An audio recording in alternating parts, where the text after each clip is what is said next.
fərqli yanaşmalar olur. Bəzi məzhəblərin görüşünə görə qəza namazı boynunda olmur insanın. Məsələn, indiyə qədər namaz qılmayıbsa, qəzası yoxdur. Amma bəzi məzhəblər, yəni məzhəb fərqləri var. Mənim də şəxsən qəbul edədiyim görüşə əsasən insanın qılmadığı, ibadət etmədiyi günlərin qəzasını yerinə yetirməsi vacibdir.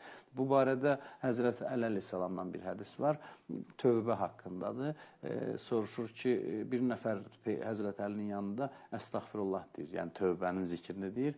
Həzrəti Əli deyir ki, anam matəmində ağlasın. Heç bilirsənmi istiğfar nədir? Yəni ona bu şəkildə münasibət bildirir. Yəni sən dilində istiğfar deyirsən, amma əstəğfirullahın, tövbənin həqiqi mahiyyətini bilmirsən. Sonra tövbənin şərtlərini sadalayır ki, hansı şərtlərlə tövbə qəbul olunur. Həmin hədisdə qeyd olunur ki, tövbənin qəbulu üçün indiyə qədər etmədiyin vacib əməlləri icra etməlisən.